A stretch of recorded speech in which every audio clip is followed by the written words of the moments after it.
Hey guys, Ueli here from Globalwheelchairathletics.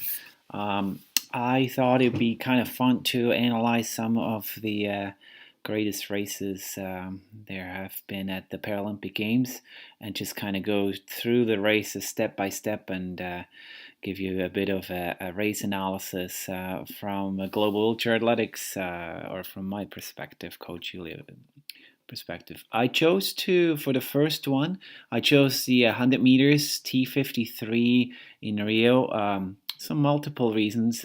Personally, I was there. I saw this race live, so has some emotional attachments to it.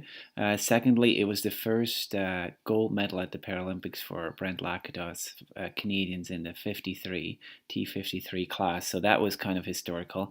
And just altogether, I think a very stacked race with really the very best of the T53 racers. So here you just kind of see them lining up as they go. I'm gonna just make it a little uh,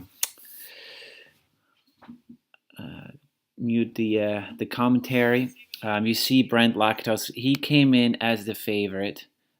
Just gonna go back again here as the favorite for this race. I personally actually talked to his coach before, Kelly Smith at the time, and he said he was so fit he actually experimented around his weight to get his weight the lowest possible. We do know that for the 100-meter you want to be light. The lighter you are, the quicker you get out of that starting gate and the quicker you will accelerate it. It's all about power to weight ratio. So we know Brent has great power, and here he definitely, I would say, it's been one of the leanest I have seen him.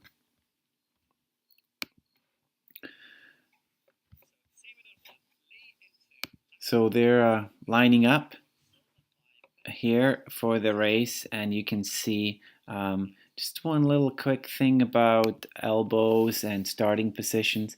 You see most of the guys, they will put their elbows out to the outside, and that's really to get the best pressure onto the rims. In your first push, you want to really pressure on. Since Brent actually races with four spokes, quad spokes. He actually puts his thumb into the spokes, so he gets even better grip, a better leverage. And if you go a little bit closer, you could probably see this. But everybody except the Silva from Brazil has their head down.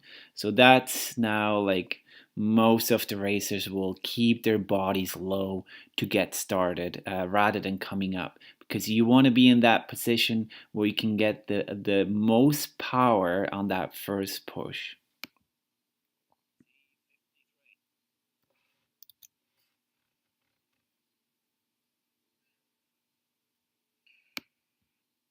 So you see, except Silva, which I would say still has a bit of an old school style in his start. Everybody else comes down low. At this point, we can't really see anybody being ahead or behind, so everybody's kind of still up there. I would say the Silva and even the Thai guy. Kopsuk Young are a little bit behind at this point, so they're a bit later off the line. Here we are at the 10-meter line, and you can actually see Brent and Lee from China are in the front. Also, Brian Seaman is almost up with them, and I would say the French guy as well, right beside Brent, is keeping up there as well. Um, Thai guy is behind. He definitely did not have a good start. He was the one who ended up winning the 400 later on. So I would say with his bad start there, that wasn't his best race. And of course, Mickey Bushell from England always has a good start. He's a light guy and he's a good starter. Now here we're at about the 40-meter mark, and that's where you really see Brent starting to pull away. Lee from China is still with him, and actually Brian Seaman is still doing really well as well.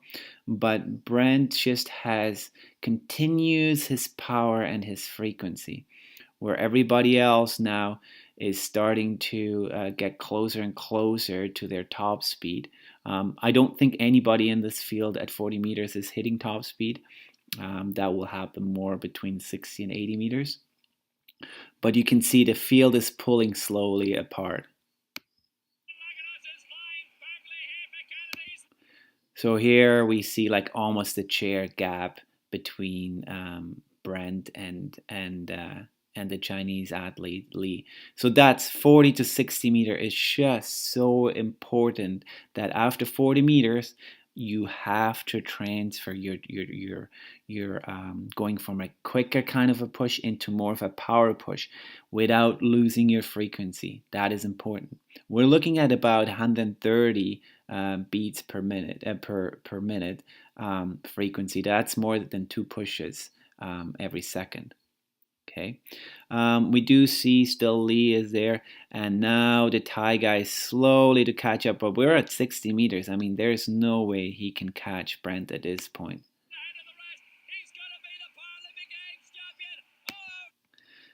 So we have about 10 meters to go. So this was 60 or 70 to 90 kind of a meter. Now we see 2 chairs. I mean, this Brent got it in his pocket. I would say he's probably hitting around 35, 36 kilometer per hour at this point. That's really where they have the highest speed, and it's a matter of continuing up. Now watch the Thai guy. He's now in third position, right after the Chinese guy Lee. And he's really catching up. As I said, he had a really bad start, but his top speed was just really good in Rio, and I think that's really where he got to win as his top end speed is why he won the 400 meters later on. Okay, so let me just go back a little bit here again, play it through. So you see the our Thai guy Pyong Paseo. Paseo is coming second, and then Lee will be crossing third. So we always take the front wheel, of course. Real impressive with the Thai guy. I mean, he was behind, I would say, 2 or 3 chairs, and again came up. So this was a little bit of an indication of what he could do. Of course, Brent was just phenomenal. 14:44. That's a really good time. He did push a 14:43 earlier in the heats, but being under pressure, having these guys right on him at 40 meters. We see that Brian Seaman is falling back. You know, at 40 meters, he was in the top three, and there just something happened there between 60 and 80 meters.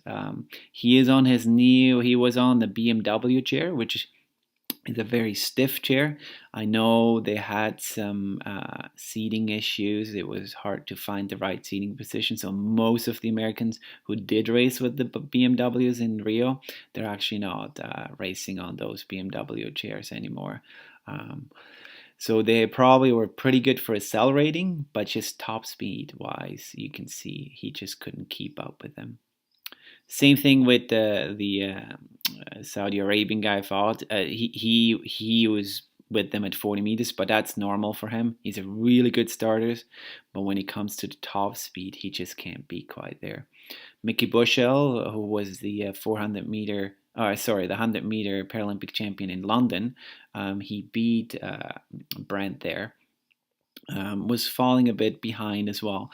So he had a decent start, decent 60 meters, decent 80 meters, but then at the end, it just, he lacked a little bit of speed endurance there. All right, so I'll just play it through. For sure, a very exciting race. As you can see, like, Brent absolutely in top shape. There is not an ounce of fat on this guy. He was in such an incredible shape there. So everything was tuned in. His seating position is quite low, lower than the other guys, that makes him just really efficient down on the bottom of the rim. Like, let's watch it through again. Um, Pulls away right here, 60 to 80. And that's just like that 1 kilometer per hour. I would say he's like at 35, 36, where the other guys are at 34. And that makes the difference. It's that top speed, and he just maintains it right through. Okay, so that was a pretty exciting race. Like I said, I was very fortunate to be there in person, see it live, and kind of got to relive it now, which is awesome.